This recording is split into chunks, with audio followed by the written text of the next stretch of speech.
pick one number and tell me which category it belongs in. No, it can be a fixed one. I don't care. You just pick. I just said pick a number. Yes, variable. They all go on the variable income statement. Somewhere. They all go somewhere. So it's not a choice of does this one or does this one not. They all go. It's just a matter of where they go. $16,000 of fixed selling expense. Okay. We are actually going to put three numbers there for fixed costs, and the number that Erica gave me, is it Erica? Yes, Erica gave me, is the second one that I want there. And what number is it? $16,000. Thank you. Victoria, you're next. How about $5,000 for variable selling expense? $5,000 for variable selling expense. Now there's going to be, unless I'm mistaken, there's going to be 4 numbers that go here, and that's the last one. How much? $5,000. $5,000. Thank you. She is a fast learner. $5,000. Alex. Next, pick a number. Let's see. 9,000. Is he always like this in class? That's what's so charming. I'm sorry. Are you ready? Yes, I am. Always. $9,000 on variable costs. For what? Manufacturing overhead. For manufacturing overhead? Okay. Jim Evans. What? To my left. Oh, thank you. There we are.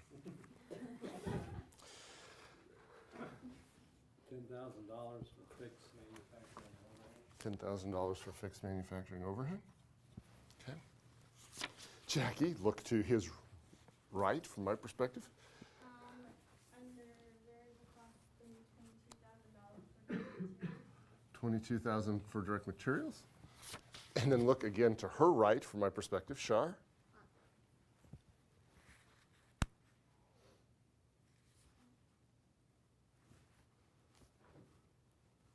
You're down to just 2 numbers.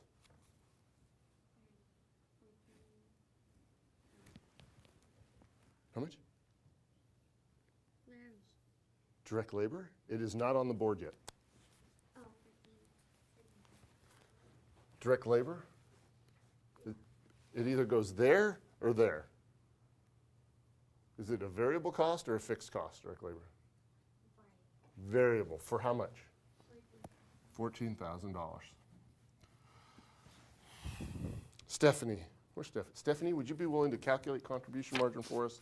Catherine, what's the last number we're missing?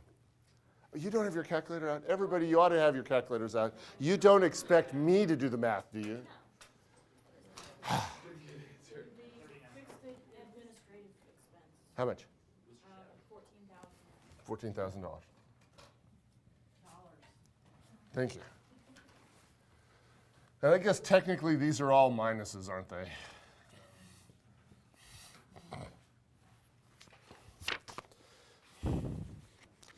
Matthew? Where's Matthew? That's Matthew. Would you be willing to calculate operating income? Do you have a calculator? You already got it. What is it? Negative 1,000. Who did I ask? Stephanie? Have you calculated the, what is it? $39,000. Okay. Very good. So why was I fussy about which order in which I put these in? Does anybody know? What? You separated them by the type of cost they were, product costs, and what order they were in. That I did. That's exactly what I did. That's exactly what I did. So I put, and I do this just as a matter of organization for myself, because these little things, I mean, if you get into habits of doing these little things like that and staying organized, it just makes taking tests easier. You just brr, brr, and things wind up in the right place, complete with sound effects. So these are all product costs, and these are product costs. So I put product costs over period costs, just like they're arranged here. And you're going to find when I do this one, what do you think I'm going to put above what here? I'm going to put variable costs over fixed costs. Variable costs over fixed costs. So I kind of sub-organize by how the other statement is organized, if you will. Okay, very good. Now, I'm going to take the easy one.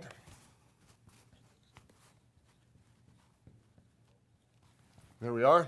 Matthew Hutchinson, I've already talked to you. Brandon Kanoy. Talk to me, sir. Give me a number. I need to pick a number. Yeah. You did the revenue, so we'll go with, fixed administrative expenses, 14,000. Fixed admin, 14,000. Okay. Brett King. Fixed selling for 16,000. Fixed selling for 16,000. And I need to hurry us up here, unfortunately. So I'm going to give this to you. 5,000, as much as I enjoy talking to everybody. 22,000 for direct materials, 14,000 for direct labor, 9,000 for variable overhead, 10,000 for fixed overhead, gives us a gross margin of $34,000, an operating income of negative $1,000, okay? Which is the same. So for purposes of right now, I'm going to suggest that the two income statement formats are kind of like two different ways to cut the pie, kind of different shaped and sized pieces. And that's that. Questions, comments, concerns, random thoughts? Good, good. Scrunched up faces. Are the scrunched up faces good or bad? Matthew, when you kind of scrunch up your face?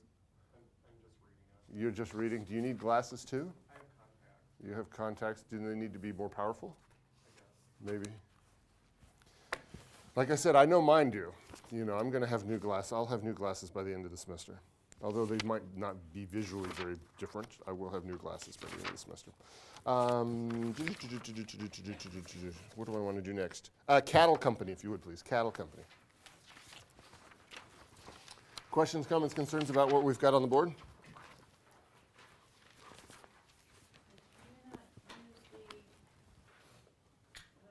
Left and right? No, I try to be as simple as possible. Okay. If you find that easier, that's certainly acceptable. Okay. But I try to make things, I work hard at trying to make things just seem as kind of simple and easy as possible. Okay, now I need to erase part of the board. Cattle company, for those of you who've taken me before, we are about to encounter the Magnificent Seven. The Magnificent Seven. What is the Magnificent Seven? Anybody know? Has anybody seen the Magnificent Seven?